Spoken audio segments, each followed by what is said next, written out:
Hello and welcome to my new video, Time Management Tips for Illustrators. I read that right there. Um, so I got an email from Tammy and I wanted to read that to you. This is a video that I have thought about making for a while. And um, Tammy says, Tammy's a Facebook friend too. Hi, Tammy. And she says, what is your daily work routine, including work and play downtime, and how does sticking to it help you maintain a good work-life balance with still being able to be a productive freelance creative professional? I've always respected and been a little jealous of your daily walks with your dog in the beautiful mountains near your home. No beautiful mountains here, but we do have nice trails. I'd love to hear you share in more detail what your daily routine is and how you build exercise and other necessary downtime into your schedule and how it's helped you successfully maintain balance in your work life. I know I know what works for one person or what doesn't work for one person may not work for everyone, or I don't know if I read that right, but basically I think you get the idea. Um, but I think people might take one key point away that works for you to try it. It's just a thought. Okay, so anyway, yeah, this is a good topic to explore. So I'll kind of give you an idea of like what my routine is like, and maybe some of the things that I incorporated might help you. I was I think I've mentioned this before in some of my videos that when I was in school, I wasn't, I would work hard sometimes, but I played a lot when I was going to college, and I just couldn't stay focused on a painting for very long. It was very hard for me. So if that's your situation, any of you out there watching this, just know that that can change. That doesn't have to be just because you're that way now doesn't mean that that won't change. And now I like working on a painting for days. A digital painting. So, but basically, I don't schedule out my day. Um, I have a list of things that I need to get done. Like I have a to-do list of things little odds and end type things like business things or house maintenance things, the little things that you have to do. And then I have like a business to-do list of things that I need to do. And I just basically have some strategies that work that I've just that kind of fell into that kind of happened to me. Some of them are luck, some of them are planned, and it just seems that I'm able to get everything done. But I don't have a day planner, and I don't like say from this time to this time I'm going to do this. I do a lot of that in my head. A lot of it is I have to get this thing done, so I'm going to make sure that I get it done today because I won't be able to tomorrow because I'm going somewhere else or doing something else or I have something else. So I do a lot of that. Okay, so um, I do prioritize on my list things that are like have to be done, and so like the day before I know what I'm doing tomorrow. Like I already know what I'm going to do tomorrow, and it's pretty much set in stone because it has to be done. If I don't get it done tomorrow, then things are going to become a real problem. And those things, some of those things are, well, one of those things on the list is getting things ready for our class, for our children's book class, because we have class tomorrow night. And this is Wednesday. I don't know. Let's see. It's Wednesday. I don't even know what day it is. It's the 21st of January. So if you're seeing this video 6 months from now, it doesn't have any meaning to you at all.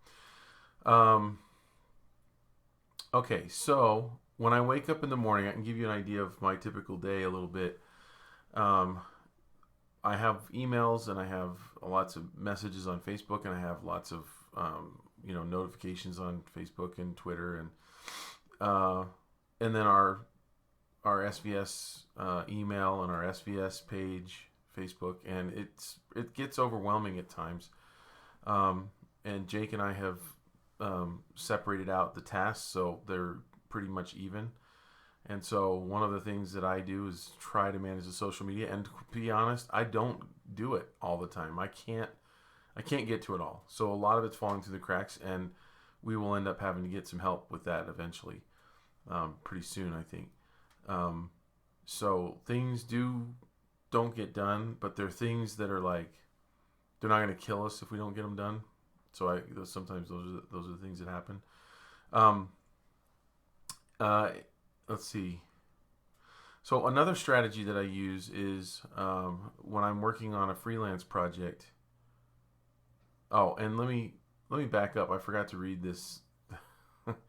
What I was gonna do is say I want to tell you all the things if you're new to watching my channel and you don't know what I'm into. The things that I have to manage are I teach part-time at EVU. I blog regularly. I do freelance projects. Right now they're mostly children's books type projects. A little side thing here and there, a little small thing here and there, sometimes for educational. I do indie projects like the Xbox game, the Super Stick game that we've been working on. I co-run and teach at www.svslearn.com, and I have a link to it right down here. I play ping pong with my boys, and I watch movies with my wife, and I go for a daily hike, and in the wintertime sometimes I get to take the snowboard and ride back down. So those are the things that I'm trying to juggle, and go to the gym every now and then. I'll do that. So one of the strategies that I do is I try to work ahead of my deadline. So if I have a freelance project, if I have a project for a client, and let's say I get given 2 weeks or a month or something like that. If I get given 2 weeks, I start working on it right away. If I have the thing that I've kind of taught myself is if I have time and I have a 2-week deadline, I will take those extra days at the end, not when I have them, when I think I have them, because something always comes up, right? So I have just taught myself, look, yeah, sure, I want to sit and watch TV tonight and do nothing and, watch a movie or something, or do whatever it is, fill in the blank that you do, but I'm not gonna, because I have a 2-week deadline and I have a window of time, or I have time tonight that I could work on it, or this day, the current day, and so I'm just gonna get to work on it right away and not procrastinate. And if I get it done early, one of the strategies that I use is I don't send it in right away, because if you send, especially for like an educational client, for a children's book project is different because they really respect you and your time and your, a trade book, they respect your artistry a lot more. But for educational, because it's all kind of designed by committee, and everybody has to weigh in on it, they will always, if you send it in early, they're just going to find more problems with it, and they're going to be arbitrary problems. So one of the strategies I have is get it done early and sit on it. Don't forget to send it in, but I'll sit on it, and then I'll send it in a day or two early, so that makes them really happy that they got it, that they're not stressed, wondering if they're going to get it or not, and in their mind they get kind of a nice feeling like, oh, not only did they come through, but he came through early. But little do they know that I actually got it done a week early or a week and a half early. So that's one thing. Another one is eliminate addictions or things that waste your time on a regular basis. So I don't schedule like a regular night out with the guys or a bowling night or anything like that that's regularly scheduled, because I find when you have something that's regularly scheduled, it's blow off time, often you don't really care about going, but you go out of obligation because that's when the group is going. And I feel like I definitely want to hang out with my friends, and I definitely do. I take lunches all the time with friends, but they're not every week, they're not all the time, and they're not scheduled. So like if I have a lunch twice in the week with friends or something, and then I have like a regular scheduled one again, it's like almost, like you're trying to get your stuff done, and it's like, well, I can't get it done now because I've got this other thing that I already scheduled that's a regular thing, and I can't let my friends down. And I think you have to make choices and eliminate certain things like that. And so for me, I try to avoid scheduling things like that. I was playing this game called pickleball, which you do in a gym, and I was doing it on a regular basis, and I got to where I found like I was going just because my friend was going, and I really wanted to hang out with him, but I wasn't really going for me. And then I I really I was doing 2 exercises a day. I was doing that and going for my hike. It was just too much. It was too much time away, and I wasn't getting enough done. So I had to kind of back out of that. I will admit that when I was living in California, I was addicted to StarCraft, the first one. And when I say addicted, now don't hate on me, don't judge, but I was really good at StarCraft. I was in 3 different clans, so there's that, and I played way too many hours of it. And so I would get my illustration work done, and I would jump on StarCraft.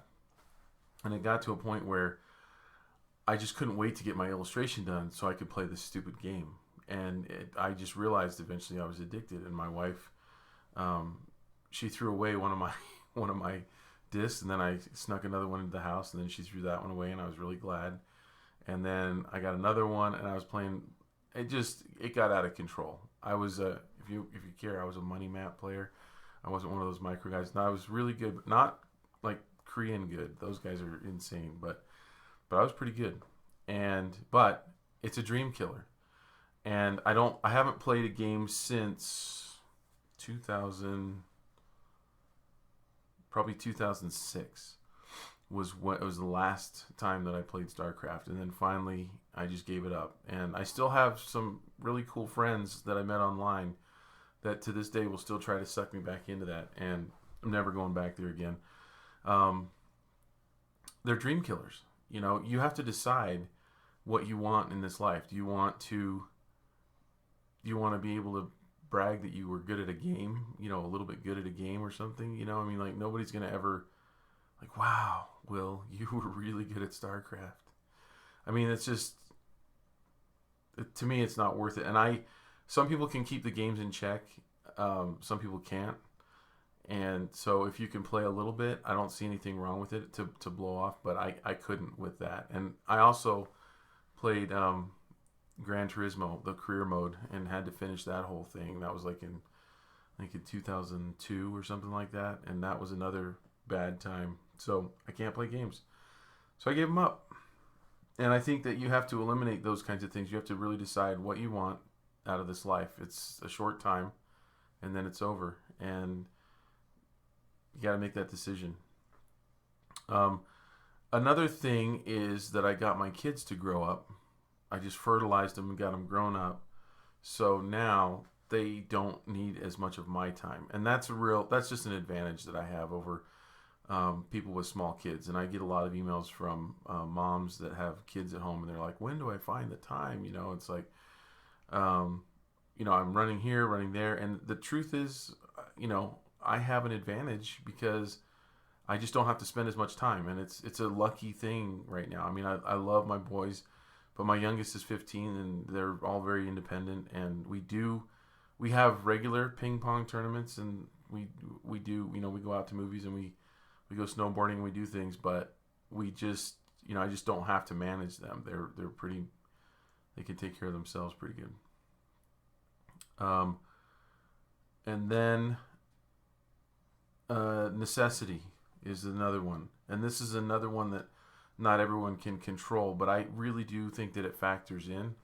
And I don't know if it is really good to mention. I don't know. These are just ideas that I have that I think is what's helping me become more successful. But the fact that I have a family that needs me to earn money, I think actually gives me an advantage over someone who doesn't have to make money. Like if you have a spouse that is, bringing home all the money, and, you just don't have to earn. I think that in some ways I have an advantage, or people that, have to make money have an advantage, because it forces you. Like you're just, when you're faced with a choice of, do I not work on my illustration work or whatever the projects that I have, or do I do it?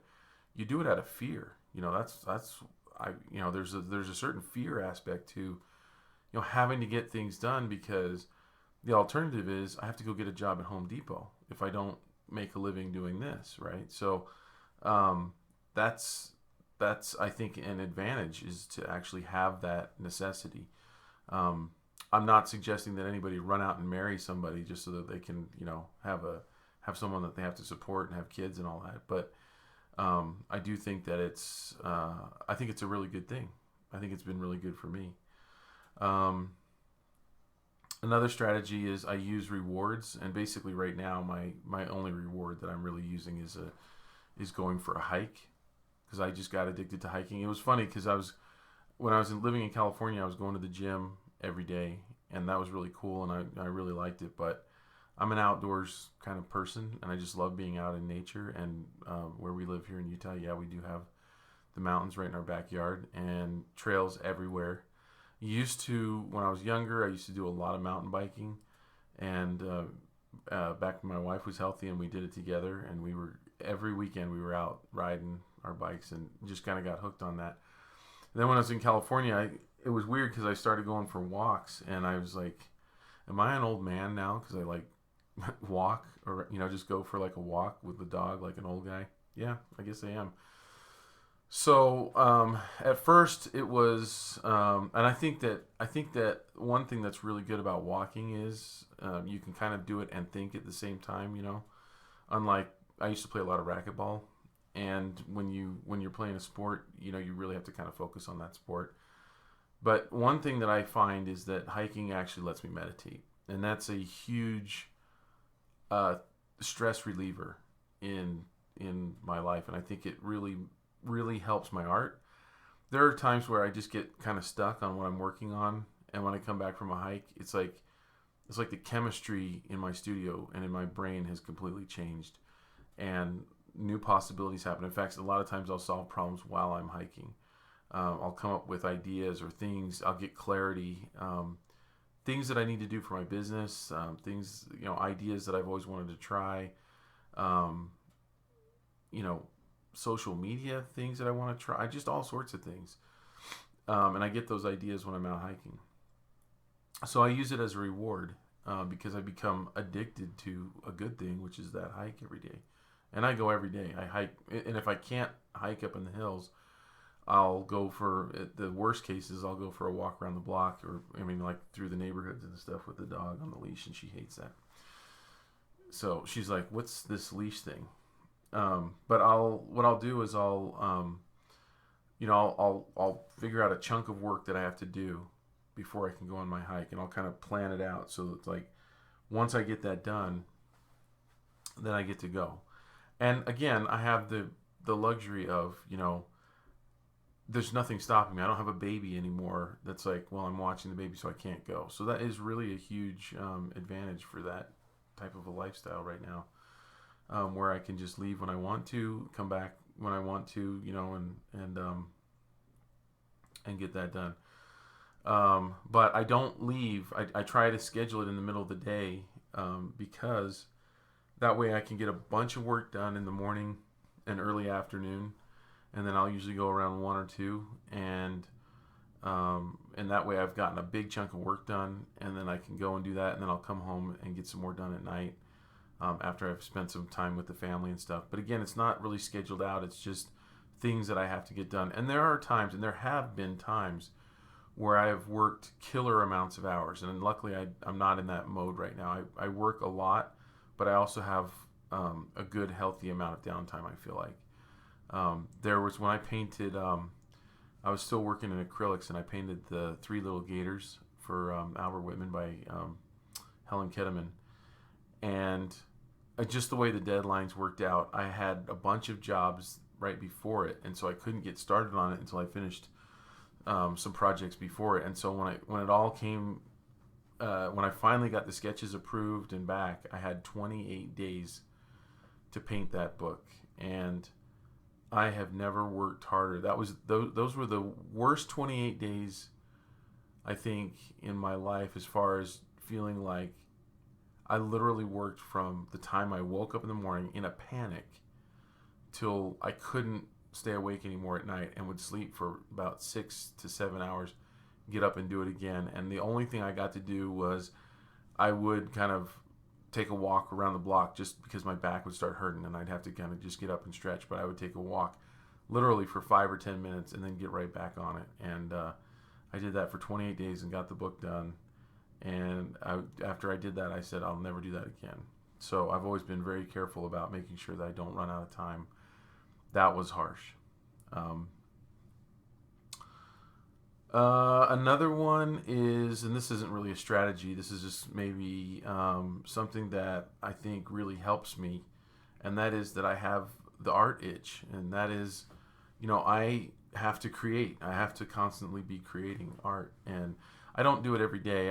Some people draw and sketch every single day. There are days that go by where I've got too many other business-related matters to take care of where I just don't have time.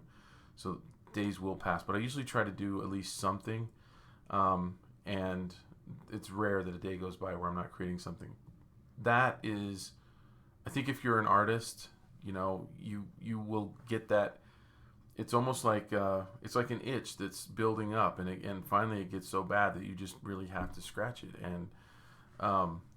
And for me, I've always had that from the time that I was probably in junior high school. I remember always kind of getting this desire to create something. Then I'd create something. Then it would kind of relieve it a little bit, and then it comes back again. And I think that's a really good thing. I think that I think you should have that, because I think that is the kind of the drive that makes you constantly want to create, which should translate into the desire to want to get better with what you're creating, not just to create something that's the same as what you did before, but maybe to try to figure out what you can do that's even better than what you did before. Another boring one that I learned to do is to actually pay people that are good at doing what they do, so that they can work on things that I need done, that I'm not good at doing or that I hate doing. So I don't work on my house. I don't work on my car. I don't work on things that I can pay someone else to do, because I make more money when I'm doing my thing, and I'm more effective, and it translates and leads to more money. And when I take time off to work on something that I could have paid somebody to do, it's just to me it's money wasted. And I learned that lesson when we were living. When we bought our first home in Springville, Utah, and this was a long time ago, and I put in all kinds of rock landscaping and everything, and every morning I'd be out there working in the summer. For a couple of years I was working on that house, just putting in all kinds of beautiful landscaping and stuff, and it's like, it was therapeutic. It was kind of fun to work on, but it didn't really bring in any money, and I wasn't really doing it. I guess if I had it to do over, I would have just paid someone to do it, and I would have worked on my career, because I think it would have helped me, and I would have been further along. And then the last thing is, and this kind of goes back to that, the dream killer, StarCraft, which is basically, and you might say this is a selfish thing. I don't know how you categorize this, but I want to leave a mark. I want to be remembered. I want to have done something with my life that I'm really proud of. And, at the end of the day, I want to be, known for the things that I've done. And and part of that is, definitely part of that is with my family. It's not all about the work. It's about my relationship with my kids and my wife.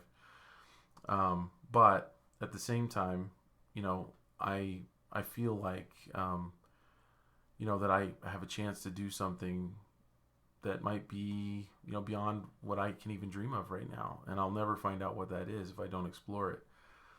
And I think that you have to stay focused. It's funny, if you learn about certain inventors and learn about their lives. I believe it was Nikola Tesla who bought all the same clothes. He bought like 10 of the same shirt, 10 of the same suit and everything, just so he wouldn't waste any time trying to decide what he was going to wear that day, because he was so focused on his work. And I hope I have that right. I hope it was Tesla that did that. But But he was so focused on his work that he didn't want to waste any time, because he knew that time was running out, that he was going to die eventually. And he wanted to make sure that he got everything done because he was just driven. And I think that all of us kind of have that in us somewhere that you have to tap into. But I think it really comes in believing in yourself, believing that you can do more than you're currently doing, that you can improve, that you can reach harder and dig deeper. And I really believe that. And I think I mentioned in another video about one of my favorite movies, The Pursuit of Happiness. That story is just amazing. And I think that it shows, whenever I think, gosh, I'm really working really hard, I have never gotten to the point where I drank less water so I would take less bathroom breaks so I could get more work done. To me, that's one of the ultimate forms of commitment right there.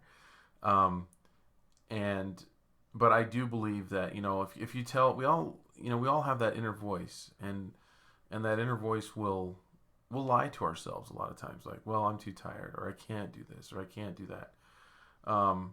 And sometimes it's true. Sometimes we just really need to go to bed.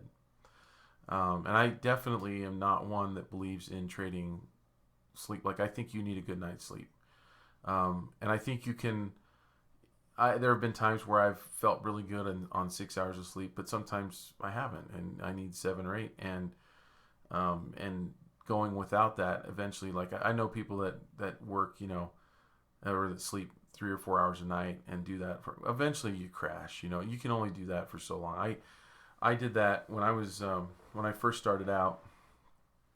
For the first 10 years as an illustrator, I was getting 5 or 6 hours of sleep a night, just because I really was trying to make it and really, really pushing. And and then part of the time, it wasn't because I was trying to make it, because I had so many jobs that I was taking on, because I couldn't say no.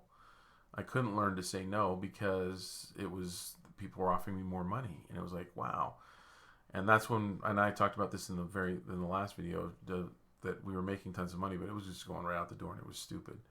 I was working for no reason at all. I was just working, at crazy hours, and we weren't getting ahead at all. And that brings me to the last one, and that is learning how to say no. And you've got to be able to say no to things that are going to take you away from your dream. I hear a lot of times people will email me or say, or I'll get this message or from a student or something that's like, what should I do? My friend wants me to work on their book, or my sister wants me to work on her book, and I really don't like it. What should I tell her? What should I do? Or I'm the illustrator, but I'm being told by my friend to change the illustrations, and I don't want to change them. I think that, this person that's telling me to change them doesn't really know about art and is making arbitrary decisions and stuff like that. You have to either, what I did early on is whenever a friend came calling and said, hey, would you want to work on my fill in the blank thing? Sure, because we're friends and all. And I like to call it matured to the point where I say no. Some people would say, well, that's mean, but you know what? The interesting thing is I have a lot of friends, and they don't ask me to do things like that. And I think that a lot of times people that we think are friends or family, I think that they are friends, but they don't really understand what they're asking. I think that happens a lot when you're younger. I think when you get older, people realize they know more about life, and they know, I can't ask that person to do that. That's like a huge job, and I don't have the money to pay them. Like, some people will ask you to illustrate a children's book for like a few $100s or something, because they don't know. They have no idea that illustrators get thousands, sometimes tens of thousands of dollars to illustrate a children's book. They don't know that it takes months and months and months, and they don't know that and one thing that they're not being realistic on is that their spouse probably goes out and earns a living, whether it's a husband or a wife, and that spouse is out there every day, 5 days a week for a month to make the thousands of dollars that it takes to run their house for that month, but yet they want to pay you $100 to spend months, and it just doesn't make any sense, you know. So learning how to say no is really important, because you need to avoid the projects that are going to take you further from your dream, that are things that you hate, that you're going to hate doing, that are going to make you procrastinate time and waste time instead of furthering your career. And some of those will come from clients. You know, sometimes clients are going to ask you to do things that you really just don't want to do. And the thing is, we all kind of need to take those projects in the beginning, because if you don't, you kind of have to know the bad to know the good.